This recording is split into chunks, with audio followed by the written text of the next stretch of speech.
Très bien, ça va? D'accord, parfait. Eh bien, je remercie les organisateurs, le Cercle Rébellion pour cette invitation à Bordeaux. Je mets les pieds pour la première fois. Je tiens aussi plus particulièrement à remercier mon ami Daniel, sans qui je ne serais pas là, parce qu'il m'a amené en voiture. C'était quand même un long chemin. On s'est réveillé très tôt ce matin. Et comme vous le savez peut-être, il y a une grève SNCF aujourd'hui entre Paris et Bordeaux. Donc sans lui et sa voiture, je ne serais pas là. Et donc cette grève m'a bien embêté, je dois dire. Et c'est justement quand on est embarrassé de la sorte qu'on comprend l'importance d'avoir un service public qui fonctionne, qui soit à l'heure et surtout qui ne soit pas privatisé, justement. Donc voilà, malgré ce petit embarras, soutien aux cheminots. Et à propos de syndicalisme, je vais commencer sur ça parce que c'est tout à fait dans notre sujet. Est-ce que vous avez vu passer, c'était en avril dernier, cette publicité, enfin cette annonce de la CGT. Alors bon, pour ceux qui sont loin, je vous la décris. On a une scène de sodomie, hein, disons les choses, où on voit un petit travailleur français, visiblement, parce qu'il a un béret, sodomisé par ce qui dont l'iconographie révolutionnaire est présentée comme un syndicaliste, le cigare, la cravate, les poches qui débordent de billets de banque. Et c'est avant les regrets, syndiquez-vous. Donc un message fort, hein, on peut pas dire que ce soit pornographique puisque c'est une caricature, hein, on est dans l'ordre du burlesque, de l'humour, pour pousser les travailleurs à se syndiquer à la CGT. Et si j'ai pris cette image, plus exactement cette capture d'écran de Facebook, c'est que l'image a été relayée par ce qui semble être une féministe. C'est plus exactement sans doute ce qu'on appelle aujourd'hui les Social Justice Warriors, SJW, disons non 3 fois mensonger, étant donné que ils ont une vision de la justice tout à fait contestable, que ce sont pas vraiment des guerriers et que niveau social on repassera. Hein, on pourrait dire il faudrait trouver un autre nom. Voilà, donc elle écrit les camarades de la CGT, donc elle leur donne du camarade, hein, comme s'ils étaient du même côté des barricades, c'est là un petit peu l'ambiguïté. Encore du chemin à faire, ils impriment des livres, mais n'ont visiblement pas lu les meilleurs.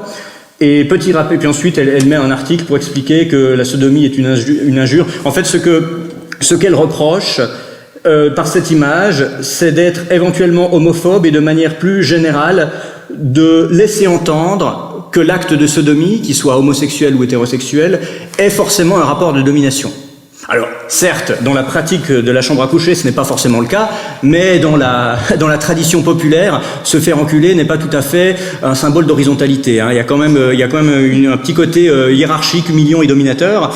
Donc, ce que nous apprend cette réaction, d'une part, c'est que ces gens-là qui donnent du camarade aux syndicalistes de la CGT sont plus des parasites du mouvement que des camarades. Ça, il faudrait que ceux qui restent de sérieux et de révolutionnaires dans l'extrême gauche en prennent note, parce que, à mon avis, sur le plan du combat social, le problème n'est pas l'existence des social justice warriors, mais c'est leur manière dont ils essayent désespérément de faire de l'entrisme à l'extrême gauche. J'avais un ami qui avait fait un petit tour, qui avait passé quelques jours dans la ZAD de Notre-Dame-des-Landes, et qui me racontait qu'au début du mouvement, parce que c'est un mouvement social tout de même, hein, les paysans du coin, qui voulaient pas non plus de cet aéroport, avaient prêté main forte aux zadistes, notamment en amenant le savoir-faire. Un jour, un paysan vient avec des planches, des outils pour essayer de construire une baraque, et une jeune fille s'empare d'un maillet pour donner un coup de main, et le paysan lui dit « Oh là, malheureuse, tu vas te blesser !» Et là, tout le monde lui est tombé dessus en disant « Quelle remarque sexiste, insupportable, mais d'où sortez-vous, bouseux, plouc ?» J'imagine que le paysan est reparti aussi vite. Ça montre bien voilà la différence entre social et sociétal. Voilà, c'est du parasitisme. Ce que nous enseigne également cette affiche, et c'est ça qui nous rapproche de notre sujet, c'est que ces gens-là n'ont aucun humour, vraiment aucun humour, puisqu'ils ne comprennent pas la charge symbolique et qui ramènent tout au sens le plus littéral et triste du terme. C'est pas tout à fait nouveau. Déjà dans les années 70, la grande féministe américaine Kate Millett disait que le rire est souvent une forme d'hostilité misogyne. Colette Guillaumin en France expliquait même plus loin, même pas le rire, le sourire féminin est un réflexe accompagnant la soumission. Hein, ce qui explique peut-être qu'aujourd'hui les mannequins font toute la gueule alors qu'à l'époque des pin-up américaines elles avaient des beaux sourires Colgate. Ça change un petit peu la donne. Aujourd'hui l'élégance, la beauté, le luxe et pas la volupté du coup, c'est faire la gueule. Voilà, ça nous dit quand même quelque chose. Je prends un exemple suisse, une féministe universitaire, excusez-moi du pléonasme suisse, qui s'appelle Colline de Senarclans, dans un petit livre fort justement intitulé Salope, point d'exclamation, écrit « L'humour est un outil privilégié du sexisme, du racisme, de l'homophobie et en particulier du slut-shaming ». Bon, j'ai pas besoin de traduire, vous voyez à peu près de quoi il s'agit. Il peut être un outil d'exclusion en ce qu'il crée une connivence entre certains écrits en inclusif, je sais pas comment le dire à l'oral, et donc on exclut d'autres. Il fabrique les groupes, le dedans et le dehors. Voilà, là c'est le cas de le dire. L'humour se fait souvent au détriment d'un individu ou d'un groupe, et il est la plupart du temps un outil de dominant. L'humour participe ainsi du racisme et du sexisme ordinaire, même entre amis. Il formalise une hiérarchie sociale entre les individus ou les groupes. Il faut savoir que cette jeune fille, aujourd'hui, comme finalement elle est dans ce qui est idéologiquement correct et vient du milieu universitaire, travaille à la radio comme chroniqueuse dans une émission d'humour. Voilà. C'est un petit peu comme si on demandait à Jean-Pierre Coff d'animer un atelier vegan. Vous voyez là, c'est quand même assez contradictoire, assez préoccupant. Un autre exemple suisse, alors ça c'est une femme plus âgée, une féministe de l'ancienne école, Huguette Junot, qui dans la revue de Gauche Hebdo raconte une anecdote. Les plaisanteries sexistes, symptômes de notre société encore largement machiste, fleurissent partout et forment le terreau universel qui entretient le sexisme et l'inégalité. Un peu trop d'alcool, et voilà les hommes les plus ouverts, intelligents, cultivés, prônant l'égalité qui se lâchent, deviennent de lourds machos, capables de balancer blagues sexistes sur blagues sexistes en rigolant grassement. Tout y est, hein. J'ai déjà parlé des voyages en car, qui, invariablement, donnent droit à un florilège. C'est souvent l'accompagnateur, s'il y en a un, qui ouvre les feux, suivi par le chauffeur et quelques passagers. Les belles-mères sont une cible privilégiée, alors qu'elles constituent la majorité des clients des voyages organisés. On imagine bien les voyages de contemporains, très, un peu beaufs, sympas comme ça. Et elles en rient, au lieu d'en critiquer l'ineptie. Donc même les belles-mères sont aliénées, vous voyez où on en est. Ce que je fais à chaque fois, ne craignons pas d'essuyer l'opprobre. Dans mon vécu, lorsque je relève le sexisme des plaisanteries, je déclenche une agressivité non seulement de la part des blagueurs, mais aussi de celle des autres hommes présents par solidarité, et plus consternant, de la part des femmes. Elles devraient soutenir celles qui volent à leur secours. Non, elles se liguent contre elles avec les hommes. Ces réactions récurrentes m'ont beaucoup interpellé. Donc vraiment l'autocritique, ça ne lui passe pas, absolument pas par la tête. J'imagine que je suis bien content d'être venu en voiture avec mon ami plutôt qu'avec elle en car, parce que vu les 8 heures de route qu'on s'est fait, si je devais eu droit seulement à des blagues non sexistes, non oppressives, avec une chute gender fluide, je pense pas qu'on se serait beaucoup marré.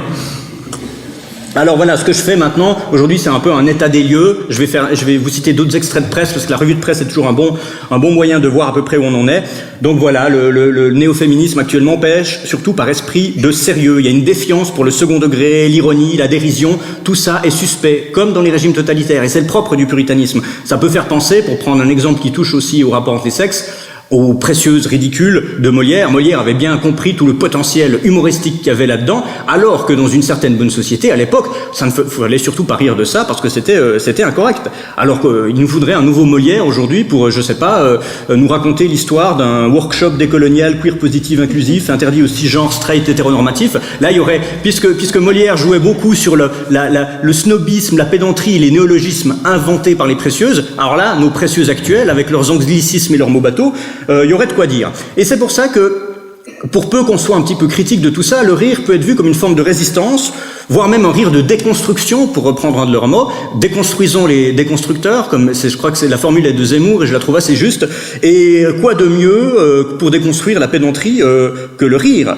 Quand on voit dans le cadre de l'actuelle campagne, tout à fait légitime par ailleurs, contre les violences sexuelles, les abus et le harcèlement, autant on trouve des dénonciations et des analyses légitimes, autant quand on écoute par exemple la féministe américaine May Ann Manhart qui nous dit « Le viol est l'expression logique de la relation essentielle existant actuellement entre l'homme et la femme ». Andrea Dworkin, qui est une essayiste féministe radicale qui a consacré sa vie à combattre la pornographie, nous dit « Depuis des siècles, la détestation féminine du sexe, son rejet, la frigidité féminine ont signifié la rébellion des femmes contre la force du pénis. Leur aversion contre le pénis et la sexualité telle qu'elle est définie par les hommes ne doit pas être vue comme du puritanisme, mais comme le refus de rendre hommage au principal pourvoyeur de l'agression masculine contre les femmes. » Et ensuite, Catherine McKinnon, une juriste féministe qui fait pas de distinction de viol et rapports sexuels, elle pense que cette distinction est masculine et donc pas valable pour elle. Alors plus radical encore, alors on monte en gamme, alors là c'est aussi un peu plus ancien, T. Grace Atkinson, une féministe des années 70, qui dans son livre, qui est un recueil de conférences qui s'appelle L'Odyssée d'une Amazone, puis dans ses conférences, c'était parfois violent, elle se battait avec des femmes qui n'étaient pas d'accord, faut voir les vidéos, c'est quelque chose, hein. Elle écrit: le phénomène de l'amour est le pivot psychologique de la persécution des femmes. L'amour est une situation pathologique. C'est un état euphorique de rêve où la victime transforme son oppresseur en rédempteur. L'amour est la réponse naturelle de la victime au violeur. Qu'est-ce que l'amour, sinon la rançon du consentement à l'oppression? Qu'est-ce que l'amour, sinon du besoin? Qu'est-ce que l'amour, sinon de la peur? Dans une société juste, aurions-nous besoin d'amour? Dans une société libre, il ne peut y avoir ni famille, ni mariage, ni sexe, ni amour. L'orgasme, c'est la société qui a décidé que cette expérience était agréable.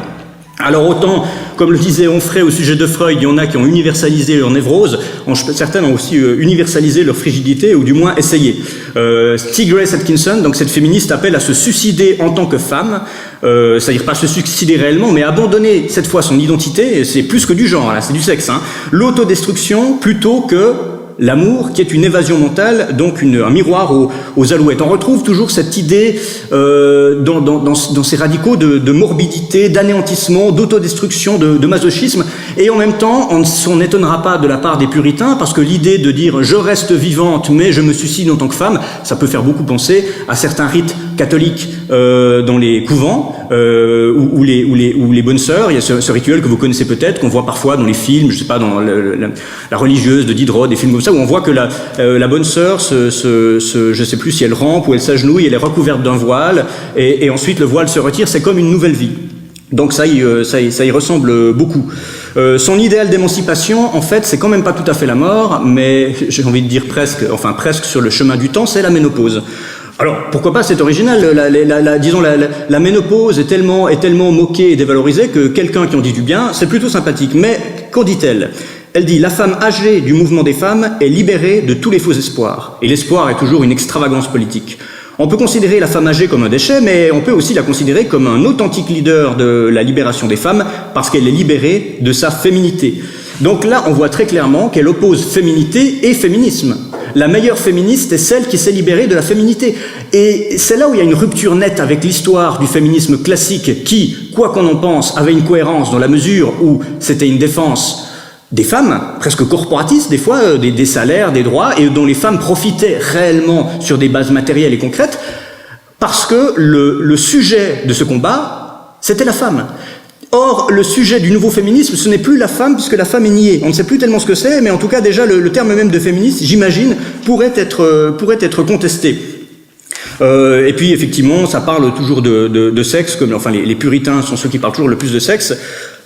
En ce qui concerne la croyance, parce que tout est croyance, hein, tout est représentation, déconstruction, la croyance en l'orgasme vaginal est là pour faire croire à la femme que ce qu'elle fait, elle le fait pour elle, alors qu'en fait elle le fait pour les autres. Hein. L'égocentrisme contre l'idée du partage du lien, on parle de rapport sexuel, de relations sexuelles, la langue est très claire, je dis même pas de fusion, parce que là c'est au-delà de ces représentations, mais c'est une forme d'individualisme radical, doublé d'un puritanisme qu'on pourrait appeler en psychanalyse la somatophobie.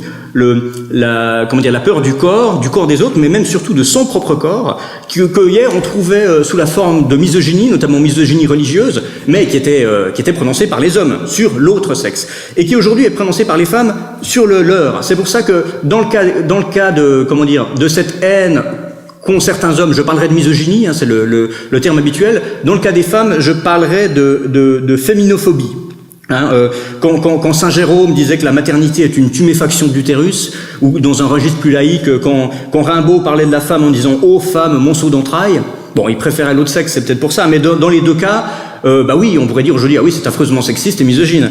Mais quand on parle de tuer la femme en soi, là c'est différent, ça passe. Je vais pas parler spécifiquement de la féminophobie qui serait un sujet en soi, je renvoie à ceux que le sujet intéresse à une conférence que j'avais donnée il y a 2-3 ans qui s'appelle L'homme abstrait, qu'on trouve sur YouTube, où je parle de ça. Tout ce qu'on va dire, c'est qu'on est dans une optique de masochisme. Voilà, la féminophobie est une auto-misogynie, un peu comme le blanc coupable d'être blanc, le mâle coupable d'être mâle, le français coupable d'être français, c'est un petit peu la même chose.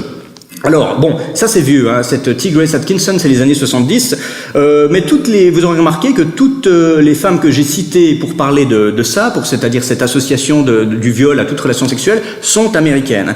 Et c'est ce mouvement-là, ces social justice warriors dont on ne parlait pas à l'époque, viennent des États-Unis, tout comme le mouvement de queer. Dans le Matin Dimanche, qui est un hebdomadaire suisse roman, en novembre 2016, un journaliste écrivait, c'était une série de reportages sur l'Amérique à l'occasion des élections présidentielles. Il disait « Aujourd'hui, 72% des Américains disent que la liberté d'expression est dans leur pays entravée par les précautions de langage. À l'université de Brown et ailleurs, il existe une safe room avec musique douce et machine à faire des bulles, voilà, pour que les étudiants se remettent de passages traumatisants envers telle ou telle communauté raciale, sexuelle ou religieuse lus dans les livres de cours ou des romans. Et puis c'est pas des livres avec des images, c'est juste des livres dont on ne peut même pas imaginer si c'était, je sais pas, des films.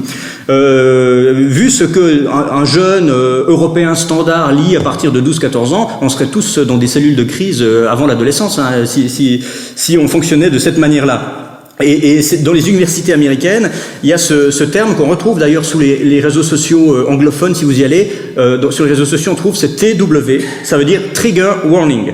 C'est un avertissement sur le contenu. C'est pas exactement une censure, mais c'est quand même une orientation, voire une désapprobation. C'est-à-dire avant un texte, quelque chose où TW, je sais pas, sexisme, homophobie, blablabla, et là vous savez à quoi vous avez affaire. François Bousquet, qui était là il y a quelques mois, m'a raconté qu'aux États-Unis, par exemple, avant de faire lire les Métamorphoses d'Ovide, on avait TW Rape. Il y a des scènes de viol dans les Métamorphoses d'Ovide. Attention, avant de faire lire Le Marchand de Venise de Shakespeare, TW, antisémitisme. Donc ça peut aller loin. On pourrait dire que dans le chat botté, il y a de l'anthropomorphisme. C'est un petit peu, voilà, le chat porte des bottes. Dans les habits neufs de l'empereur, il y a des scènes de nudité. Il y a un chef d'État à poil. Et dans les trois petits cochons, c'est pas très halal parce que ça n'arrête pas de bouffer du jambon. Et ça n'empêche pas de les lire, mais il faut prévenir quand même, comme qu'on sache à quoi on s'attend, d'où vient ce terme. Trigger warning, ça vient d'un terme médical, les trauma trigger, c'est les déclencheurs de trauma, donc les impulsions qui tout d'un coup, par un choc, créent un traumatisme, mais en général ça arrive à quelqu'un qui a déjà été traumatisé par quelque chose, ce qui n'est pas forcément censé être le cas de tout le monde. Là aussi, il y a une universalisation des névroses. Cette pathologisation du désir, elle est aussi typique de l'époque et des États-Unis, quand même un pays très sanitaire, très aseptisé à certains points de vue. Tout est médicamenté. C'est peut-être d'ailleurs pour ça qu'ils arriveront jamais à avoir une assurance maladie étatique, parce que ça coûterait trop cher.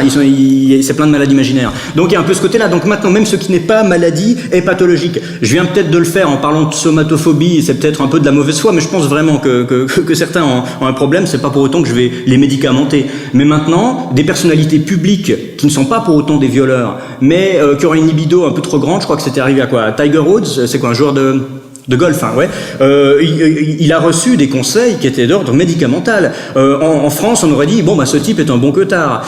Non, aux États-Unis, voilà. Cela dit, quelque part, ce n'est qu'un juste retour de bâton, parce que ce jugement médical qu'on fait porter sur les hommes, un peu trop porté sur la chose, c'est le jugement qu'ont subi les femmes longtemps. C'est ce qu'on appelle la nymphomanie, qui dans certains cas rimait avec un dérèglement des sens, mais dans d'autres cas traduisait simplement une libido un peu plus volcanique que la moyenne. Et il faut toujours se méfier, parce que là aussi on en revient à des tendances totalitaires. Sous Brejnev en URSS, certains types d'opposants politiques, au lieu de les envoyer dans des camps politiques, on les envoyait dans des hôpitaux psychiatriques, ce qui n'était pas toujours plus agréable, et ce qui en plus atteignait même à la dignité de leur cause, en disant mais vous pouvez pas être contre Brejnev, vous êtes forcément malade, on va vous passer des douches froides et vous faire quelques piqûres. Le psychanalyste, je fais un peu j'y vais avec les Suisses, psychanalyste suisse, mais c'est mon petit côté, chauvin. Le psychanalyste suisse Alain Valterio, très bon psychanalyste qu'on a interviewé dans Éléments il y a quelques mois, dans un de ses livres explique: du point de vue de la mentalité thérapeutique, un homme qui aime le sexe est soit un dépendant, soit un prédateur. La pulsion masculine est diabolisée par le ça freudien, comme ça l'a été par la moralité chrétienne. Ici encore, le maladif a remplacé la morale, et il en aurait tort de s'en réjouir. La rééducation est effectivement quelque chose de très, très ambivalent. Et pourtant, malgré ces côtés très malsains, tendancieux et douteux, ces études de genre issues des universités anglo-saxonnes fascinent un certain nombre d'universitaires français, notamment dans les instituts de sciences humaines. Donna Haraway, par exemple, qui est une pionnière du cyberféminisme, en gros, elle a écrit un livre sur le thème des cyborgs et le transhumanisme comme avenir de la femme, expliquait dans un de ses livres à l'anthropologue Bruno Latour, elle lui disait « Je vous conseille comme à tout anthropologue ou philosophe mâle européen, de faire un passage aux États-Unis pour un effet bénéfique sur votre psyché profonde. En gros, va te faire rééduquer. Donc déjà, si on me proposait ça sur ce ton, j'irais pas, hein, ça fait un petit peu peur. Marie-Hélène Boursier, qui enseigne aussi des études de genre à Lille, enfin maintenant elle a changé de sexe, donc de prénom, je sais plus comment elle s'appelle, attaque toujours l'université française, qui la paye et la pensionne, en critiquant l'anti-américanisme de l'université française et ce qu'elle appelle sa culture du placard. Une auteure suisse, Corinne Mayer, qui est une espèce de malthusienne, qui a écrit un livre qui s'appelle No Kid, pour pousser ses lectrices à ne plus avoir d'enfants pour mieux s'épanouir individuellement, a dit, en parlant des universités américaines, c'est de l'étranger que s'organise une contre-offensive salutaire. Voilà, alors si une transhumanisme, une transsexuelle et une malthusienne ne vous ont pas convaincu d'aller étudier aux États-Unis, je sais plus quoi vous dire. Hein. Et un livre qui est sorti sur la différence des sexes de deux auteurs, Nicolas Matvon et Eliane Viennot, enchaînent aussi en disant qu'ils espèrent que l'université française va se moderniser, s'ouvrir grâce au remplacement générationnel, à la féminisation du milieu de la recherche, ce qui est très essentialiste, parce que ça sous-entend que plus d'étudiantes et de profs voudront dire plus d'études genre, ce qui n'est absolument pas une évidence, et l'ouverture à l'international des générations Erasmus. Les Erasmus vont nous rééduquer. Une spécialiste de la contre-culture, Iris Bay, qui a écrit un livre sur la représentation du sexe dans les séries télévisées, a dit dans Le Matin Dimanche, qui est toujours cet hebdomadaire suisse, les États-Unis se définissent par un climat pudibond et très conservateur, mais c'est aussi l'endroit où on continue à faire avancer la réflexion à l'université, grâce notamment aux études de genre et à la théorie queer, qu'on n'aborde pas dans les écoles en Europe et qui critiquent notamment l'idée que l'orientation sexuelle serait déterminée génétiquement. Alors, ce qu'elle dit dans cette phrase est juste, à une seule exception, c'est le mot « mais ». Le pudibond et conservateur, mais il n'y a pas d'opposition. C'est justement une expression spécifique du puritanisme que de réfléchir dans ce sens-là. Et c'est pour ça que d'ailleurs c'est pas uniquement le cas des États-Unis. Je vous donne un exemple en Angleterre. Extrait du Times. J'ai trouvé cette citation dans le Courrier international. Le ministre des Universités Joe Johnson veut lutter contre ce mouvement d'érosion de la liberté d'expression qui frappe les établissements britanniques en faisant de son respect une condition sine qua non à leur enregistrement en tant qu'université. Alors de quoi s'agit-il ? Le nouveau régulateur des universités sera en mesure d'infliger des amendes et même de révoquer le statut universitaire des institutions incriminées. C'est par le biais de désaccords que l'on apprend, affirme Joe Johnson. L'existence d'un débat vigoureux est absolument essentielle à la vie des universités. Cela devrait être une évidence aussi bien pour les vice-présidents d'université que pour les dirigeants des associations d'étudiants. Il est troublant de voir qu'un grand nombre de personnes sont prêtes à censurer des intervenants jugés trop controversés.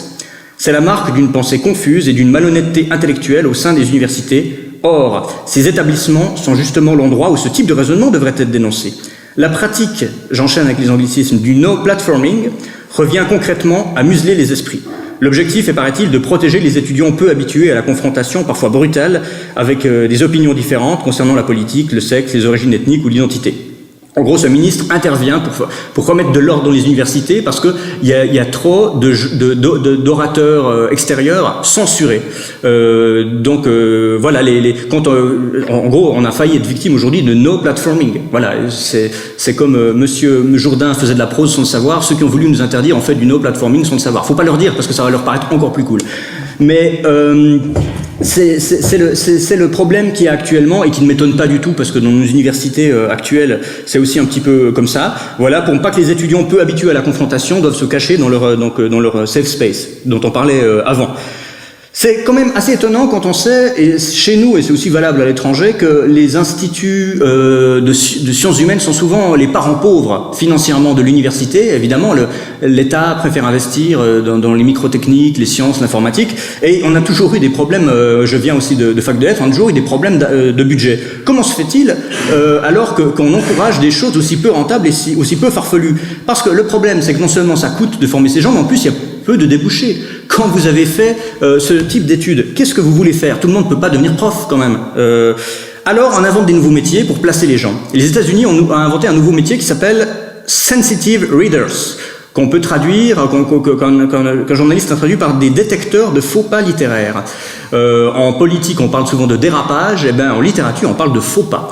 Ces gens-là se veulent des ambassadeurs des minorités, quelles que soient ces minorités, auprès des éditeurs. Ils sont engagés par des éditeurs pour relire les manuscrits que les romanciers leur envoient, afin de voir s'ils sont corrects. Non pas explicitement dans le but de les censurer, mais ensuite de leur proposer des corrections pour ajouter des minorités visibles, supprimer un langage un peu cru, etc., etc. Aux États-Unis, il y a un site qui s'occupe de ça, qui s'appelle Rating in the Margins.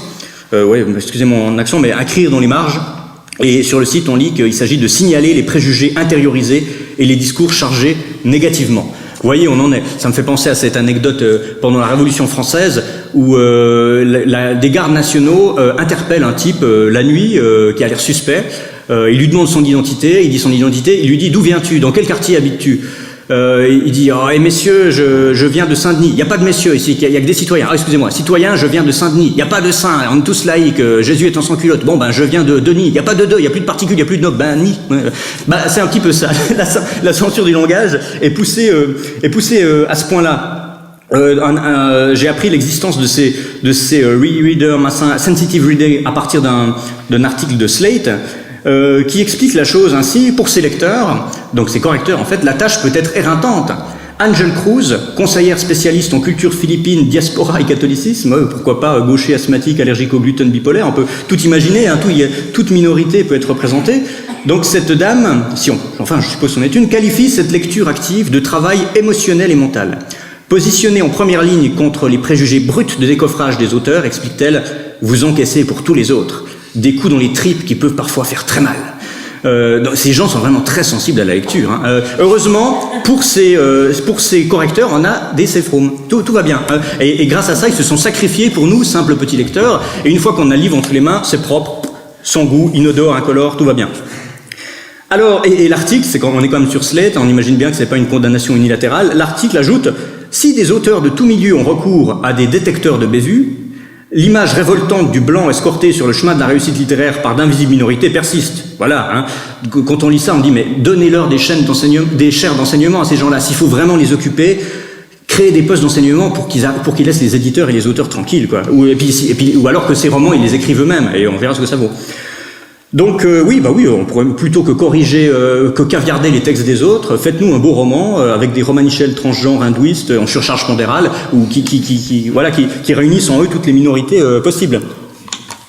Et ça continue comme ça en Angleterre. Une scénariste britannique, Bridget Lawless, a initié un prix littéraire qui récompense les meilleurs thrillers de langue anglaise sans aucune femme battue, harcelée, agressée sexuellement, violée ou assassinée. Et il aurait peut-être mieux valu s'adresser à un autre genre que le thriller, quoi, mais c'est bon. J'ai lu un article dans Libération, une interview de Laura Kypris, qui est professeure de cinéma à l'université de Northwestern de Chicago, et c'est un témoignage assez inquiétant à mon avis. Elle dit « J'enseigne à des jeunes personnes souvent privilégiées et sensibilisées aux questions de féminisme, de représentation des minorités et d'égalité. Et la plupart, hommes comme femmes, ont des réflexes plus moralisateurs que ceux que j'ai pu observer par le passé. Il y a un réflexe censeur qui s'exprime et une volonté assez claire de ranger les hommes et les œuvres en deux catégories, une bonne, une répréhensible. En tant que professeur de cinéma, mon inquiétude est que plus on se concentrera sur les problèmes de représentation dans les œuvres, plus elles risqueront d'être didactiques et donc moins intéressantes. Ce moment que nous vivons aura des effets sur la culture, c'est inévitable. On va sans doute produire des images plus correctes, des histoires plus progressistes et simplistes. Donc, si elle a raison, on va peut-être éviter d'aller au cinéma les prochaines années, si ce n'est pour voir des remakes d'Intouchables et de Qu'est-ce qu'on a fait au bon Dieu, parce que c'est exactement la direction ça prend selon elle. Heureusement, il reste le cinéma indépendant. Ça me fait penser à un article paru dans la défunte revue Flash de Philippe Randa, article très joliment intitulé « Le temps béni des actrices toutes nues et des acteurs polis », qui remarquait une américanisation du cinéma français qui se traduisait à la fois par une raréfaction de la nudité, ça c'est vrai, il y a, comme disent les féministes, il y a un backlash, il y a ce fameux retour du puritain dont je parle, mais par contre, une hausse de la grossièreté par sexualisation de la langue. Donc le sexe est passé du registre visuel, éventuellement érotique ou excitant, un registre qui au contraire est plutôt dans l'agressivité et la violence, qui est le registre de la langue. En gros, ça donne un truc typiquement français, le film de banlieue, où on a des filles habillées en sac à patates, mais qui disent à leurs amis qu'elles s'en battent les ovaires. Donc le sexe est toujours là, mais évidemment sous une forme moins attrayante. Il y a un film par exemple qui est passé il y a quelques semaines sur Arte, qui s'appelle la journée de la jupe de Jean-Paul Lilienfeld, qui est assez qui est contestable à bien des égards, mais disons qui en termes de description naturaliste de cette resexualisation, désexualisation, est assez pas bon du tout, quoi, en fait. Voilà, le langage, je pense, pour certaines jeunes filles, est une ceinture de chasteté très efficace. En tout cas, à entendre parler certaines, c'est pas moi qui les aborderai. Alors, on a parlé du cinéma, parlons de la peinture. Au début de l'année, toujours dans le monde anglo-saxon, à la Manchester Art Gallery, des féministes sont intervenues pour faire interdire retirer ce tableau de Waterhouse, donc un peintre pré-raphaélite, qui s'inspirait beaucoup de sujets mythologiques ou littéraires. Ça s'appelle Hylas et les nymphes. Donc voilà, un épisode mythologique. Ce pauvre jeune homme va se faire bientôt attirer sous l'eau par les nymphes. Alors bon, en dehors de la scène de nudité qui reste très chaste, je vois pas vraiment le problème, mais il semblerait qu'il y ait un rapport vertical, inégal entre les personnages féminins, le personnage masculin. La toile a été retirée quelque temps et a été remplacée, et là on est vraiment dans l'art moderne, la performance et le minimalisme, par un panneau avec un texte très court qui était le suivant. Cette galerie présente le corps des femmes soit en tant que forme passive décorative, soit en tant que femme fatale, remettant en cause ce fantasme victorien. Elles ne savent pas à quel point elles sont victoriennes en disant ça. Cette galerie existe dans un monde traversé par des questions de genre, de race, de sexualité et de classe qui nous affectent tous. Comment les œuvres d'art peuvent-elles nous parler d'une façon plus contemporaine et pertinente? Donc toujours la réécriture du passé, le fait de mettre au goût du jour ce qui s'était fait jadis, et elles ont laissé la possibilité aux spectateurs d'exprimer leur solidarité à travers des post-it. Et puis souvent, la plupart des post-it, c'était remettez cette toile, bordel. C'est parce que les gens viennent au musée pour voir des toiles et pas pour lire ce genre de petits textes de catéchisme. Claude Habib, dans un livre très bon que je vous conseille, qui s'appelle Galanterie française, qui fait l'histoire de la galanterie, écrit « Montrer une femme nue est un acte de soumission, à moins qu'elle soit mutilée, couverte de bleu ou d'une laideur surprenante. Représenter l'horreur, c'est exhiber son désintéressement. Montrer la beauté, c'est pactiser. » Elle le dit évidemment sur un mode ironique et réprobateur, où elle constate, en étudiant l'histoire de l'art, qu'aujourd'hui, faire un tableau de ce genre-là, c'est-à-dire avec de la nudité, un petit peu d'érotisme ou de sensualité, serait considéré comme subversif par son classicisme, par son absence d'interrogation, parce qu'oubliez pas que les œuvres doivent nous questionner, elles ne doivent pas représenter, nous plaire et nous faire rêver, elles doivent questionner. Ce tableau-là ne questionne pas, alors que son exemple d'une femme couverte de bleu nous questionne sur la violence conjugale, etc., etc. Et on s'en parlait dans un autre registre que la maternité est presque exclue des représentations picturales et artistiques actuellement. Tous les exemples que je vous ai donnés, comme vous avez vu, ils viennent d'Angleterre ou des États-Unis, et ils sont typiques de ce qu'on appelle en théorie féministe le féminisme libéral, et souvent anglo-saxon. Un féminisme individualiste, anti-essentialiste et légaliste, ou comme on dit, contractualiste. Les États-Unis sont une terre de contrats, les logiques contractuelles qui sont liées à l'histoire même de l'histoire républicaine américaine. Et aujourd'hui, de plus en plus, cette société-là, et un petit peu la nôtre, a tendance à judiciariser tous les rapports humains.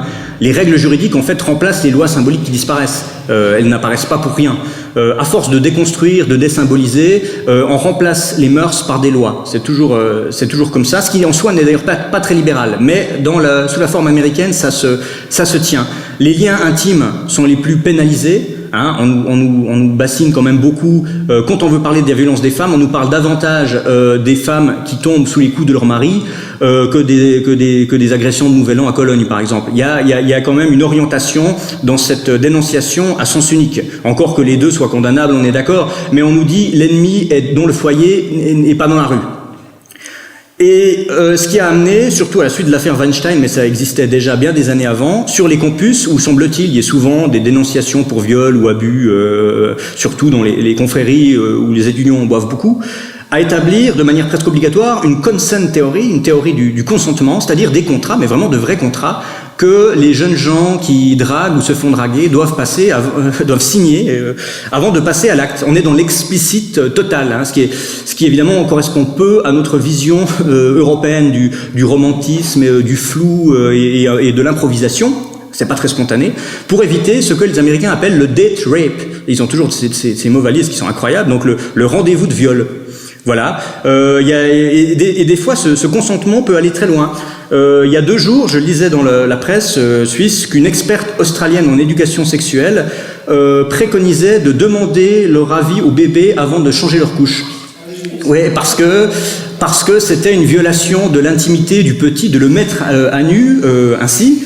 Mon Dieu, si j'avais demandé ça à mon fils, il aurait gardé la même couche pendant 2 ans, je pense. Hein, et c'est d'ailleurs, j'aime pas faire du délit de faciès, mais je voulais quand même vous montrer. Je sais pas si vous confieriez l'éducation sexuelle de votre enfant à une femme aux cheveux roses. Bon, voilà. Après chacun, au moins c'est genré. Hein, ça, on peut pas. Ils sont pas bleus, ils sont roses. Hein. Et ça aussi, ça révèle quelque chose de très puritain, parce que le puritain sexualise tout, y compris l'enfance, y compris ce qui n'a pas à l'être, ce qui fait que les gens, par peur, par morale, se mettent à avoir des idées douteuses, enfin des idées, ils y songent alors qu'ils ne devraient même pas y songer. Comme si, je ne sais pas, comme si l'abus ou la pédophilie était une éventualité parmi d'autres, alors qu'elle devrait rester une pathologie rarissime à traiter à cas par cas et sans généraliser. Donc, évidemment, vous imaginez le climat de suspicion que tout cela peut créer. C'est ce que disait Manon Garcia, qui est chercheuse en philosophie à Harvard, dans un entretien à Libération, disait au sujet des dénonciations d'abus: cela revient à inverser la charge de la preuve. Ce n'est plus à la victime de prouver qu'il y a eu harcèlement, mais à l'agresseur d'amener la preuve d'un consentement, communiqué de la manière la plus claire. Il faut sortir du non-dit et du non-refus. Elle disait ça pour défendre l'existence de ces contrats. Donc, dans un état de droit, c'est tout de même bizarre, parce que le suspect, l'accusé, n'a plus le bénéfice du doute, mais ce sont des lois d'exception. En fait, ça correspond plus ou moins, sur le plan juridique, aux lois qu'on pouvait avoir pendant la Terreur, pendant la Révolution française, dans la mesure où il fallait prouver son innocence et où ce n'était pas à l'accusateur du public de prouver votre culpabilité. Donc là, ça commence à devenir un peu pareil, donc inquiétant. On va jusqu'à punir aux États-Unis ce qu'on appelle le visual harassment. Donc le harcèlement visuel, il faut baisser les yeux très vite. Dans son histoire du viol du XVIe au XXe siècle, l'historien George Vigarello explique qu'un juge de Minneapolis, bon, c'est un peu anecdotique mais je le dis quand même, avait dans une loi expliqué que le harcèlement sexuel a lieu si un regard masculin dépasse 9 secondes.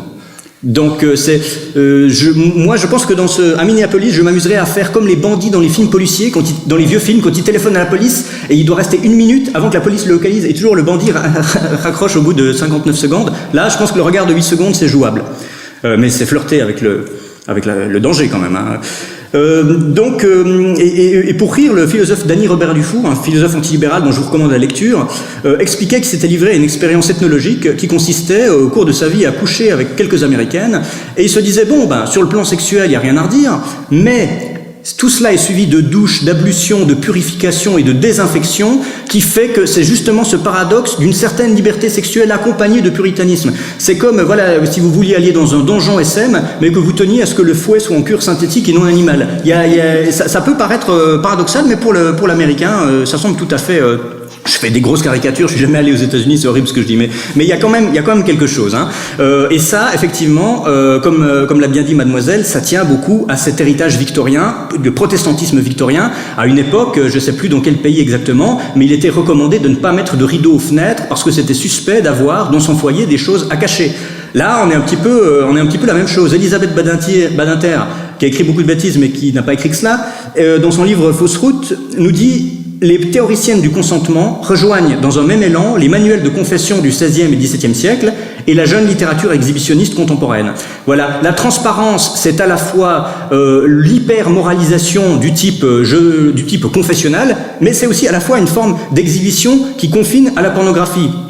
Et comme par hasard, c'est ce mélange détonnant qu'on trouve dans les pays scandinaves qui sont un petit peu l'autre source historique, aussi également puritain, victorien, protestant, de ce néo-féminisme. Le Danemark est le premier pays du monde à avoir légalisé la pornographie en 1969, ça s'invente pas comme année, et en même temps, aujourd'hui comme hier, que ce soit sous des motifs religieux ou bien sous une influence qui reste de cette époque-là, est un pays extrêmement puritain et comme par hasard est un des plus néo-féministes. Donc les universités des pays scandinaves sont très à l'avant-garde de tout ça, et en réalité, elles ont été une courroie de transmission entre le féminisme anglo-saxon et le féminisme français, parce que, pour des raisons liées à l'histoire de la langue d'ailleurs, c'est un pays, les Scandinaves sont beaucoup plus polyglottes que nous, ils publient beaucoup d'études en anglais, ce que les universités françaises font moins. Donc ça a permis ça a permis de faire le lien. Il y a beaucoup de publications en anglais qui ont attiré l'attention notamment de Bruxelles, puisque j'ai parlé de la crise, je dirais, économique des instituts de sciences humaines, mais il y a quand même, pour ces études-là, beaucoup de subventions qui viennent de l'Union européenne pour la recherche, et cette même Union européenne procède sur ces domaines de mœurs à une véritable américanisation de nos lois. Les lois américaines les lois européennes sont américanisées par ceux-là même qui financent les instituts d'étudiants en Europe. Tout se tient. Alors, quelques exemples concernant la Scandinavie. Quelqu'un faisait remarquer une fois que c'est normal que ça vienne de chez eux parce qu'il n'y a pas d'article, d'adverbe neutre, de pronom neutre en français, alors qu'il y en a dans la plupart des langues scandinaves et en anglais. Je pense quand même que c'est un petit peu artificiel comme argument parce que c'est pas vouloir améliorer l'égalité des sexes en féminisant la langue, c'est un petit peu comme vouloir maigrir en mettant son nombre au régime. Je suis pas sûr que ça fonctionne, on confond un petit peu toujours le signe et le sens. Néanmoins, peut-être que ça joue un rôle quand même, alors que l'allemand a une langue qui contient du neutre depuis toujours et je pense pas qu'il soit spécialement plus progressiste que nous, mais effectivement, pour prendre l'exemple du suédois, il existe 3 pronoms, je ne sais pas comment le prononcer, le hon féminin, le han masculin et le han neutre. Et le neutre, c'est quoi ? Ça s'adresse aux animaux et aux choses. Or, maintenant, de plus en plus, il existe, par exemple, ça c'est hyper connu, j'en parle, mais vous en avez peut-être déjà entendu parler, une crèche privée à Stockholm qui s'appelle Egalia. Beau titre de roman totalitaire orwellien qui n'appelle les enfants que par le pronom neutre. Autant dire qu'il les appelle comme ils appelleraient le chien ou le gobelet. Le pseudo-humanisme se révèle souvent une déshumanisation. Sur le plan linguistique, c'est inquiétant. Pourquoi font-ils ça ? Parce qu'ils considèrent qu'il ne faut pas assigner de genre aux enfants. C'est la théorie de Judith Butler dont on parlait avant, l'assignation de force. Tout est performance de genre en réalité. Donc il faut les maintenir dans un premier temps dans une neutralité en attendant qu'ils fassent leur choix. Et on retrouve ça par exemple en Ontario, pour revenir aux États-Unis, en 2012, a été instituée une amende qui serait imposée à quiconque refuserait d'employer des pronoms personnels genrés pour les trans. Bon, ça n'arrive pas tous les jours de croiser un trans dans la rue, mais c'est quand même une manière de dire que dans la langue, déjà, les marges s'imposent aux masses. Je reviens en Scandinavie, en Suède, 1998, une loi cadre sur les écoles maternelles qui pousse à combattre la répartition traditionnelle des rôles sexués, promouvoir l'égalité, laisser les enfants se forger librement leur propre identité, donc la négation de tout déterminisme. En 2009, en Suède toujours, naît un enfant que ses parents appellent Pop. Voilà, comme une bulle de champagne. Pourquoi ? Parce que c'est un prénom neutre. Et ils expliquent que c'est cruel de mettre au monde un enfant avec un timbre bleu ou rose sur le front. Ils auraient pu s'inspirer de ça, peut-être. À défaut d'un timbre, il y aurait une couleur genrée. Donc, il s'appelle Pop. Et Dieu sait ce qu'il va devenir. En Suède, toujours, 2012, un parti de gauche propose un projet de loi qui ne sera finalement pas adopté, qui obligerait qui interdirait à tous d'uriner debout. Alors, ça va très loin. Et là, quand même, c'est allé tellement loin que ça n'a pas passé, mais on voit bien que, à moins que ce soit le lobby des concierges qui veut lutter pour l'hygiène dans les lieux d'aisance, on voit pas vraiment quel est le projet. Suède, toujours 2013. Des cinémas, une série de cinémas adopte le test de Bechdel. Je ne sais pas si vous savez ce que c'est. Le test de Bechdel, c'est un test qui permet, en répondant à certaines questions, d'évaluer si un film est féministement correct ou pas. Il y a 3 questions principalement. C'est est-ce que dans ce film, 2 femmes sont identifiables par leur prénom ou leur nom ? Est-ce que dans ce film, ces 2 femmes discutent ensemble, plutôt que de ne pas parler ou de parler avec un homme ? Est-ce que discutant ensemble, elles discutent d'autre chose que d'un homme ? Autant vous dire que dans ces cinémas-là, Star Wars ou Le Seigneur des Anneaux, ça doit pas marcher. Ça doit avoir une cote très basse. Il doit y avoir un SW, pas test de Bechdel compatible. La Suède est quasiment devenue, comme l'explique Jean-Claude Michéa, avec une formule que j'aime bien, la Corée du Nord du libéralisme culturel.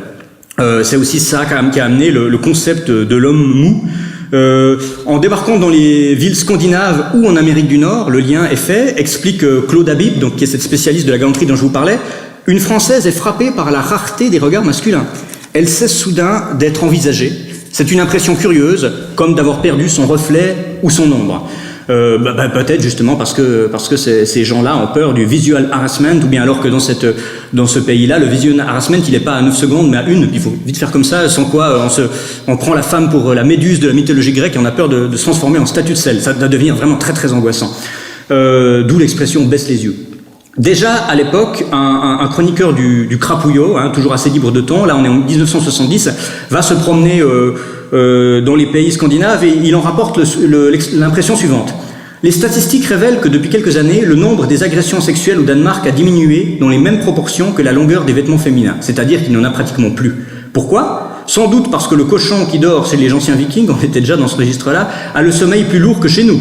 Il n'en reste pas moins vrai que les provocations de la mode actuelle auraient pu en tirer plus d'un de sa torpeur. S'il n'en est rien, c'est que, grâce à la liberté des mœurs bien connue en Scandinavie, les satires du pays en ont déjà vu d'autres. Et si c'était vrai, ce serait effectivement formidable. Or, pour prendre un pays proche de celui-là, en 2010, la Suède apparaît comme le pays à la 2e place mondiale des pays au taux de viol le plus élevé, derrière le Lesotho en Afrique du Sud. Quand même, mondialement, un pays européen, occidental, riche, c'est quand même quelque chose. En Norvège, le taux de viol est 6 fois plus élevé qu'à New York. Alors, est-ce que le porc s'est réveillé dans les Vikings ? Je pense plutôt que les Vikings ont été dépassés sur les barbares, si vous voyez ce que je veux dire. Évidemment, c'est pas tous ces viols-là ne sont pas forcément de la violence domestique. Ça joue un rôle. Cela dit, il faut pas non plus noircir le trait. Ces terres scandinaves sont des terres de contraste. Il y a quand même certains décalages. En 2008, la Norvège est reconnue comme le pays respectant le plus l'égalité des genres au monde. Ce qui est sans doute vrai, mais ça se traduit comment ? Eh bien, le fossé comportemental chez les gens, et notamment les jeunes, semble plus marqué qu'ailleurs, et l'usage de la liberté, et notamment de la liberté dans l'école, la formation, les métiers que font les jeunes, a tendance à reproduire les genres, et parfois même plus qu'ailleurs. C'est ce qu'on appelle le paradoxe norvégien. Les jeunes gens, les jeunes étudiants, les jeunes apprentis sont plus libres, sans doute, enfin, dans la loi, ici on est libre, mais dans les mœurs, dont les représentations sont plus libres que nous, et pourtant, ils se dirigent à peu près comme nous vers le même type de métier, hommes, femmes, genrés. Les congés paternité ont été établis dans certains pays scandinaves, mais ils sont assez peu utilisés. Les hommes ont la possibilité qu'ils utilisent peu, donc ils ne sont pas si différents que nous. Néanmoins, je ne sais pas si c'est un effet de ça, mais ils ont plutôt une bonne natalité étant donné les autres problèmes qu'ils ont par ailleurs. C'est sans doute dû au gros budget de protection de l'enfance parce que c'est quand même une forme de social-démocratie assez avancée dans le bon sens du terme sur certains points, alors que les pays latins, plus conservateurs, à l'idéologie plus nataliste, en réalité, ont une crise de natalité plus grave. Donc on voit bien que des fois, même si les mœurs sont des choses solidement ancrées, un peu de politique sociale, ça aide à renverser la vapeur. Ça, c'est aussi pour dire que vraiment, je ne fais pas du tout le procès des pays scandinaves, il faut les examiner avec nuance. D'ailleurs, il y a aussi des progrès qui sont faits et des remises en question. En 2013, le gouvernement norvégien a démantelé l'Institut scandinave d'études genre en suspendant les subventions qui lui étaient attribuées suite au reportage d'un journaliste qui s'appelle Harald Eia. Si vous voulez rire un moment, regardez ce reportage qui est formidable. Il est sur YouTube, sous-titré en français. Je ne sais plus le titre, mais c'est un reportage sur cet institut et il confronte tous les sosies de Caroline de Haas qui se trouvent dans cet institut à des scientifiques sérieux, des darwiniens, des biologistes, des psychologues. Et en voyant ce reportage, les gens du gouvernement se sont dit mais on donne de l'argent à ces gens-là, qu'est-ce que c'est que ça ? Et voilà, ça a été démantelé.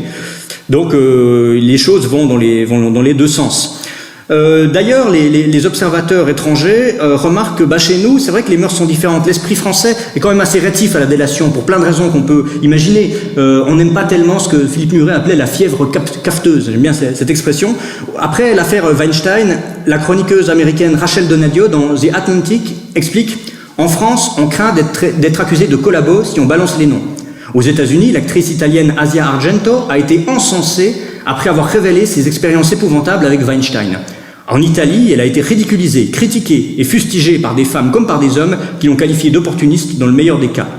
Donc ça montre bien qu'à l'intérieur de l'Occident, et là les Italiens sont un peu comme nous je pense, il y a une vraie différence par rapport... Je pense que tous ces peuples-là sont d'accord pour condamner le comportement de Weinstein et les abus sexuels en général, mais le rapport à la délation, à la mise au pilori, à l'inquisition est quand même un petit peu différent. Et le fait que la France ait réagi si mollement, ou bien qu'il y ait eu des pétitions contraires, comme la pétition sur le droit à être importuné avec Catherine Deneuve, etc., ont fait réagir follement les médias étrangers. Dans le journal israélien Haaretz, on peut lire, en novembre de l'année passée, les Français ont dû s'interroger sur leur célèbre tradition de séduction. Est-ce si différent du bon vieux harcèlement sexuel à l'américaine ? Le chroniqueur d'extrême gauche Olivier Doubre dans Politique, dans Politis, écrit un article qui s'appelle « En finir avec la drague à la française ». Il qualifie la galanterie d'hypocrisie profondément ancrée dans la mentalité hexagonale. Puis quand un chroniqueur d'extrême gauche nous dit que quelque chose est profondément ancré dans la mentalité hexagonale, quel que soit le mot qu'il y a avant, on sait que c'est pas très bien. Hein. Et les petites campagnes médiatiques sur ce thème se succèdent. Rappelez-vous, il y a 1 ou 2 ans, le manspreading, hein, donc le fait d'écarter un peu trop les gens dans les espaces publics et notamment les transports publics. Une sexologue et psychiatre suisse, Juliette Buffat, dans un quotidien expliquait « Avoir les jambes écartées, cela rappelle aux femmes leur passage chez le gynécologue et ce n'est pas forcément agréable. » Voilà, on lui recommande d'aller dans la safe room la plus proche. Et là, et c'est la preuve que le puritanisme sexualise tout. Comment dire, les gens ont eu raison de protester parce que ce manspreading, en fait, c'est ce qu'on appelle une incivilité. Des gens qui, effectivement, ne respectent pas l'espace vital des autres en prenant trop de place, et en plus, c'est assez vulgaire, certes, mais le sexe n'a pas grand-chose à y faire. Ce qu'il aurait fallu dénoncer comme une incivilité a été dénoncé comme une forme d'agression sexuelle. Le puritanisme déteste tellement le sexe qu'il ou elle en voit partout. Je suis tombé l'autre jour aussi sur un article qui datait d'il y a 2 ans dans Libération, qui attaquait Brassens, qui attaquait la chanson Putain de toi de Brassens, et qui disait « Malgré l'admiration sans borne que nous évoque son œuvre, il faut bien en convenir. Georges Brassens, sous couvert de déception amoureuse mal digérée, se livre à ce qu'on appelle communément du slut-shaming. » Vous voyez le niveau d'analyse. Hein. Et puis en plus, ces anglicismes sont insupportables. Et à force de venir chercher leurs ordres dans les universités américaines ou scandinaves, tout devient en anglais, ce qui est une forme de snobisme. Bon, ça, les journalistes sont à fond là-dedans parce qu'ils adorent aussi. Maintenant, si vous jetez un déchet par la fenêtre, vous n'êtes pas un porc parce que le porc est réservé à d'autres secteurs, mais vous faites du littering. Et puis si vous marchez sur vos pieds au lieu d'aller en voiture, vous faites du Nordic walking. Donc ça nous permet de tout moderniser parce que le journaliste aime le scoop. Alors s'il doit parler de choses anciennes, ça n'intéresse personne. Modernisons avec des néologismes anglais, et les féministes évidemment adorent ça. Alors moi, je leur ai inventé aussi un petit néologisme, c'est le book burning. Le book burning, c'est ça, vous voyez, j'ai aussi pris ça sur Facebook ou Twitter, je sais plus. C'est une photo qui a été prise il y a quelques semaines à l'université de Rennes, pendant les manifestations étudiantes. On voit une édition de poche du livre de Wolinski, Vogel les femmes. Je sais pas si vous l'avez lu, c'est évidemment, vous connaissez Wolinski, c'est de l'humour, comment dire, c'est un peu d'humour de corps de garde, hein, c'est de l'humour potache. Illustré, elles ont mis sexisme dessus et elles l'ont brûlé. Et puis le commentaire, c'est « Vous reprendrez bien un peu de sexisme et de patriarcat ». Voilà, leur ironie se limite à ce genre de formule, hein, c'est hilarant. Donc quand on en vient à des autodafés, c'est assez angoissant, mais c'était dans l'ADN du truc, il fallait qu'on en vienne tôt ou tard à ça, parce que le puritanisme et l'autodafé, c'est ensemble. On parlait du no-platforming, qui est le fait de censurer des gens.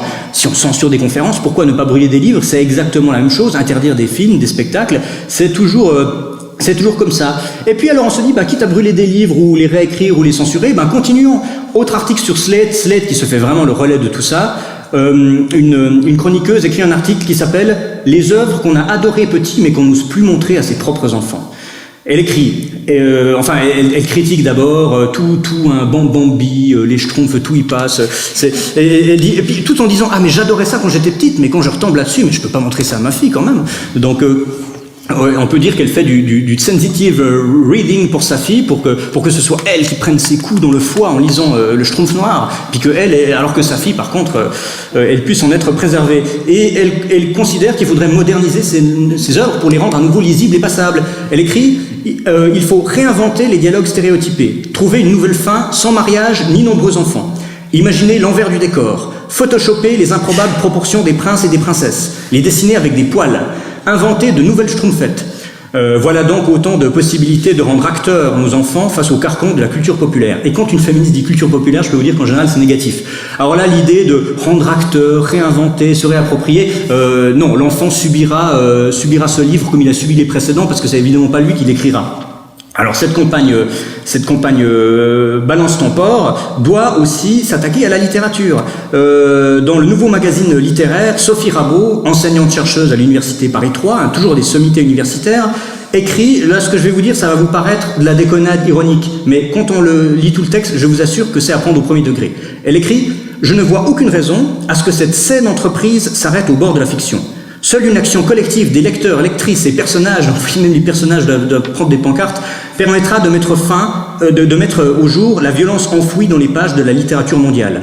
Aux dernières nouvelles, Carmen se trouverait en Italie, à Florence, où elle semble avoir réussi à se débarrasser de José dans une mise en scène de l'opéra de Bizet par Léo Muscato. Elle fait référence, vous avez entendu peut-être parler, à la réécriture de cette pièce où à la fin Carmen n'est pas tuée, mais tue cet homme sous les applaudissements d'un public conquis. Donc cette chercheuse trouve ça très bien et elle ajoute: depuis des foyers de femmes de Toscane où je l'ai retrouvée, Carmen, je lance avec elle ce même solennel appel: balance ton porc dans la fiction. Et c'est sérieux, c'est pas une blague. Alors, de la littérature, on passe à la peinture, on l'a vu avec Waterhouse, le peintre pré-raphaélite, mais en France, on a aussi ça, et c'est même arrivé avant. Il y a eu une exposition au musée du Luxembourg à Paris, fin 2015, sur Fragonard, donc le peintre du XVIIIe siècle, de ce qu'on appelle les fêtes galantes, un genre pictural, et ça s'appelait Fragonard et l'amour, et c'était illustré par une peinture assez célèbre qui date de 1777, qui s'appelle le Verrou, que vous connaissez tous déjà, le Verrou, parce qu'effectivement, l'attention est mise sur le verrou de la porte qui est poussée. Et une jeune militante qui s'appelle Laure Salmona a écrit sur le site Stop au déni, donc un site de lutte contre les violences faites aux femmes: dernièrement, mes yeux se sont posés sur une affiche qui continue de me sidérer par la violence du message qu'elle véhicule. C'est ça, hein. Il s'agit de l'affiche de l'exposition Fragonard au musée du Luxembourg. L'amour, c'est la violence, la sexualité, c'est le viol. Voilà ce que me hurle silencieusement cette affiche à chaque fois que je la croise. Donc, vite, à la Sefroum pour elle. Je crois que là, un tel traumatisme sur les murs de nos villes. Alors, bon, évidemment, on peut discuter, savoir, parce que l'artiste n'a pas commenté cette œuvre, hein, c'est le verrou. Oui, l'homme ferme le verrou. Est-ce que c'est pour être tranquille, hein, peut-être, simplement? Est-ce que c'est pour l'empêcher de sortir? En gros, elle pense que ça représente un viol. Des indices peuvent le laisser penser, mais les indices, ça va loin. Elle dit, par exemple, il y a une pomme, donc c'est le symbole du fruit défendu. Bah oui, justement, ça peut être le symbole du plaisir érotique, pas forcément du viol. Donc voilà, on voit non seulement de la sexualité partout, là il y en a effectivement, mais surtout de la contrainte sexuelle partout. Je comprends et je conseillerais à cette jeune femme d'aller plutôt dans les expositions d'art contemporain, souvent abstrait. Je ne sais pas si elle a écrit un texte du même genre pour parler du plug anal de la place Vendôme, ou si ça passait. Oui, bah c'était égalitaire, hein, mais de toute façon, le plug anal fait référence à un organe que tout le monde a, homme comme femme, beaucoup moins genré que ça. Donc ça va. Une essayiste qui s'appelle Natacha Henry, dans un livre au titre très évocateur, programmatique, qui s'appelle Les mecs lourds, parle du paternalisme lubrique, qui serait une violence symbolique, toujours symbolique, faite aux femmes. Et ce paternalisme lubrique ne serait autre, je cite, que le digne héritier de la culture différentielle. Et on touche au fond du problème. Ce féminisme anglo-saxon libéral est un féminisme, justement, pourquoi il est puritain? Parce qu'il nie la différence, les spécificités. D'abord, il a commencé par être plutôt androphobe, sous prétexte d'antipatriarcat, d'antiphallocratie, ce qui pouvait à la limite encore se comprendre, mais cette androphobie amène assez vite à une automisogynie, à une féminophobie. Donc, effectivement, c'est une caractéristique, cette négation de la différence. Et elle ajoute, au sujet des blagues sexistes qu'il y aurait au travail, ça parle beaucoup du monde du travail, certaines femmes, contre toute vraisemblance, affirment ne pas savoir de quoi il s'agit. C'est faux. Voilà, comme notre ami qui ne pouvait pas supporter les blagues dans les cars, s'il y a des femmes qui rigolent quand même à ces blagues, elles ne savent pas ce qu'elles font. Pardonnez-leur, elles ne savent pas ce qu'elles font. Philippe Muret, et pourtant ça date un peu, hein, il est mort bien avant tout ça, même s'il aurait beaucoup de choses à dire, en 2000, dans son livre Après l'Histoire, disait: de cette façon se présente sans complexe le nouvel univers où ce sont les néo-militants qui se vantent d'avoir la surveillance pour occupation, la paranoïa pour trait qualitatif essentiel et l'emmerdement pour souci capital. Je pense que ceux qui ont essayé de nous empêcher de tenir cette conférence relèvent un petit peu près de cette typologie, et où, loin de trembler devant de telles dispositions ouvertement proclamées, on les en félicite. Et il disait ça pour commenter l'entretien avec la présidente d'Act Up qu'il avait lu dans le Nouvel Observateur, où la présidente finissait par dire: je voudrais dire à tous nos ennemis qu'on les emmerde et qu'on n'a pas fini de les surveiller. C'est la petite expression qui vient d'ailleurs de l'anglais que vous avez peut-être déjà vu sur les réseaux sociaux ou dans la gauchosphère. C'est on vous voit. Le on vous voit, c'est les caméras de surveillance partout, c'est l'État fouineur et totalitaire, c'est la technologie qui veut nous empêcher d'être libres, de faire ce qu'on veut, alors que eux se ressaisissent de ce message. On vous voit pour s'en vanter. On vous voit, nous sommes les vigilants, vous êtes les déviationnistes. Ça montre bien, dans le rapport de pouvoir, de quel côté ils se situent et de quel côté ils sont effectivement. Un petit exemple littéraire, un auteur qui s'appelle Thierry Hockey a écrit un livre qui s'appelle Sexus Nullus. C'est inspiré d'une citation de saint Augustin, Sexus nullus in anima. Il n'y a pas dont l'âme n'a pas de sexe, seul le corps en a une. Lui s'en sert pour dire qu'il n'y a pas de sexe du tout, et il imagine l'histoire d'un candidat à la présidentielle qui veut se faire élire sur un programme très simple, c'est la suppression du sexe à l'état civil. Et il a un argument d'ailleurs assez intéressant et assez pervers, il dit... On a supprimé le service militaire en 97, je crois, sous Chirac. On a supprimé le sexe militaire. Or, dans la vie légale française, c'était la dernière distinction qui restait entre l'homme et la femme. Maintenant qu'on a supprimé cette dernière distinction, il n'y a plus de raison de conserver le sexe à l'état civil. Et même si c'est une fiction de dire ça, on retrouve la technique qu'on appelle la technique du saucissonnage chez les mêmes qui vous disent « Oui, nous allons voter le mariage pour tous, mais ça ne veut absolument pas dire qu'ensuite s'en suivra l'adoption. » Mais ça se passe toujours dans ce sens-là. Donc on peut tout à fait imaginer que la suite logique de la suppression d'une activité genrée comme le service militaire soit qu'on supprime ça complètement. Et ce candidat est dit, c'est un roman, hein, je dis pas qu'il faut le prendre avec des pincettes, néanmoins le personnage revendique ce roman comme un roman à thèse et le héros défend ses thèses, ses idées. Le personnage dit il faut aller plus loin, il faut effacer le sexe, l'invisibiliser, et il dit d'ailleurs à un moment donné, en France, le salut vient toujours de l'étranger, et de nouveau, il regarde de l'autre côté de l'Atlantique, et notamment dans les universités. Il y a une scène terrible où il réunit ses partisans dans une manifestation de rue qu'il appelle la Barba Pride, parce que ça fait référence aux Barba Papa, qui sont polymorphes, flous, mous, fluides, vous voyez un peu le registre de langage. En plus, Barba Papa, la mère est de couleur noire et le père est de couleur rose, il y a des idées d'inversion, ils changent de forme, c'est exactement leur idéal. En plus, il y a ce côté d'infantilisation.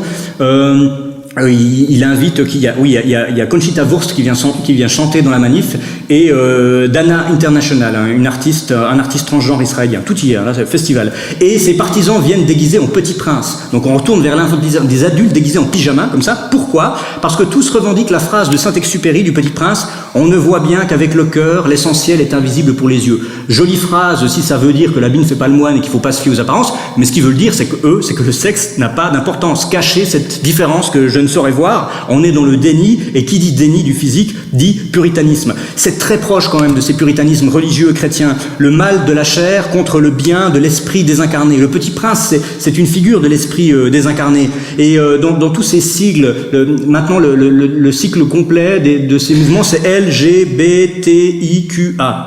Alors, si je me rappelle bien, lesbienne, gay, bisexuel, transsexuel, intersexe ou indécis, je sais pas, queer, et le A, alors ça je savais pas, eh bien c'est asexuel. Asexuel, c'est-à-dire en fait qui n'est attiré ni par les uns ni par les autres, mais c'est aussi aromantique, c'est-à-dire qui n'a non plus du sexe, on passe carrément au sentiment. C'est là où on voit que c'est pas que du puritanisme, mais ça va plus loin parce que il y a une morbidité et un repli sur soi. Et malgré ça, pourtant, et je vais finir justement sur une note d'espoir. Steven Pinker, spécialiste je crois c'est lui qui a dirigé le dictionnaire du darwinisme, remarquait il y a quelques années qu'une génération plus jeune a rejeté des affirmations des féministes qui voyaient dans l'amour, la beauté, le flirt, l'érotisme, l'art et l'hétérosexualité des constructions sociales pernicieuses. Ça commence à ne plus prendre parmi les jeunes qui en ont soupé de ça. Même Natacha Henry, cette auteure des Mecs lourds qui nous parlait de paternalisme lubrique, dit sur un temps un peu désolé, en parlant de la drague, elle parlait de ses expériences du fait d'être draguée, elle dit « Pourquoi ces moments ont-ils à notre esprit défendant quelque chose d'un peu chouette ?» Et voilà, c'est comment dire, elle ne sait pas, un homme l'a regardée et ne sait pas changer en statut de sel. Donc tout d'un coup, peut-être qu'elle s'est trompée quelque part. Même les féministes doivent reconnaître que non, c'est pas forcément si agressif, ça peut être sympathique, ça peut être agréable. Nancy Houston, j'aime bien citer des gens qui ne sont pas du tout des antiféministes, parce que ceux-là, on peut pas les suspecter d'avoir un agenda politique ou militant, écrit dans son très bel essai qui s'appelle Reflet dans un œil d'homme, où elle essaie de réhabiliter la séduction, le regard masculin sur la femme.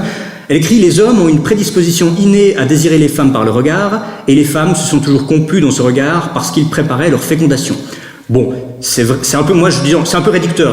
Je suis pas de ceux qui veulent tout ramener justement à l'évolutionnisme et à la biologie. Surtout que nous, on a culturalisé, notamment la France a culturalisé ce regard pour en faire un truc qui dépasse la nature et qui est au contraire un haut degré de raffinement et de civilisation. Mais l'un ne contredit évidemment pas l'autre. Et je terminerai par une piste philosophique, et brièvement je vais être un tout petit peu plus technique alors qu'avant on a plutôt rigolé. C'est la philosophe Camille Froidevaux-Métry, dont je vous recommande l'ouvrage, c'est une féministe, qui s'appelle La Révolution du féminin, où elle critique chez les néo-féministes l'impératif de la désincarnation, donc cette somatophobie, ce rejet du corps, le rejet de la corporéité, qui selon elle est la cause du reflux du féminisme chez les jeunes filles qui ne sont absolument pas opposées au combat juste des femmes pour l'égalité, mais qui ne peuvent plus supporter de devoir disparaître au monde, comme disait T. Grace Atkinson, de se suicider en tant que femme. Cette philosophe, c'est une philosophe, s'inscrit dans une école qu'on appelle la phénoménologie, qui est, je vous la fais courte, l'analyse directe de l'expérience vécue, donc la prise en compte de la subjectivité. On oppose en général le noumen, qui est les choses telles qu'elles sont, et le phénomène, qui est les choses telles qu'elles sont perçues. Même Nietzsche le disait quand il disait tout philosophe, toute pensée philosophique est le produit d'un corps, le corps du philosophe, selon votre état de santé, votre âge, votre stature, et c'est d'autant plus vrai selon votre sexe. Et ce n'est absolument pas un problème, ça ne doit pas être une raison de discriminer les uns, les unes ou les autres, mais c'est quelque chose à prendre en compte et à assumer. Et des féministes de l'ancienne école l'ont défendu. Virginia Woolf a écrit des pages intéressantes sur la spécificité de la littérature romanesque féminine. C'était pas du tout une honte, c'était un étendard. La connaissance s'enracine toujours dans une expérience située, une expérience incarnée, donc sexuée. Il faut réhabiliter, nous dit cette philosophe, la dimension incarnée de l'existence dans la tradition phénoménologique, donc la perception, la subjectivité, parce qu'il existe une modalité d'être au monde placée sous le signe de l'incarnation. Et elle écrit, je vous fais un passage, « La dévalorisation philosophique du corps comme relevant du domaine de la contingence, de la matière et de la passion a soutenu la tentative féministe de délégitimation de la corporéité féminine. En définissant l'existence humaine comme étant irréductiblement incarnée, et en faisant du corps le vecteur même de l'accès au sens, la phénoménologie nous offre les postulats idoines à une démarche de réappropriation positive du corps féminin. Le corps des femmes n'est pas uniquement le lieu d'une possible aliénation, il est aussi le support d'un rapport identitaire à soi. En faisant du corps féminin un objet épistémologiquement légitime, nous réintroduisons le point de vue de la personne qui habite ce corps, nous affirmant que les femmes ne sont pas seulement des individus abstraits, mais qu'elles vivent dans le monde sous un rapport qui ne peut faire l'économie de l'incarnation. C'est-à-dire qu'il ne faut pas tout simplement opposer féminin et humain. On n'est pas moins humain parce qu'on est femme ou parce qu'on est homme, c'est au contraire une spécificité supplémentaire qui est forcément une richesse. Et c'est d'autant plus intéressant dans le contexte français, même si je pense que c'est valable dans l'idéal pour tous les peuples du monde, mais il y a vraiment, comme l'expliquent aussi certains philosophes comme Bérénice Levet et autres, une spécificité du vivre ensemble des sexes à la française, basée sur des caractéristiques qui sont toujours les mêmes au fil des siècles. Évidemment, depuis le Moyen-Âge, on a vu des grands mouvements, on va dire, de mœurs dans les rapports hommes-femmes. La chevalerie, donc la courtoisie, avec la littérature qui va avec, le libertinage de l'époque des Lumières, le romantisme du 19e, la libération sexuelle du 20e siècle. A priori, on dit, voilà des choses bien différentes. Mais pas tant que ça. Que ces contacts, ces rapports soient chastes ou au contraire très libérés, ils ont quand même un point commun essentiel, c'est que de un, ils reposent sur la séduction de l'homme et de la femme et que cette séduction repose elle-même sur la différence. Et je pense que ce n'est pas uniquement français, mais c'est quand même très français dans notre histoire. Et si on veut rétablir un rapport harmonieux avec les sexes, entre les sexes, ce sera pas avec des safe space, du no platforming ou du book burning, ni même avec des schtroumpfettes avec des poils pubiens, mais avec des valeurs quand même plus saines et positives que j'espère nous saurons exprimer en français. Je vous remercie.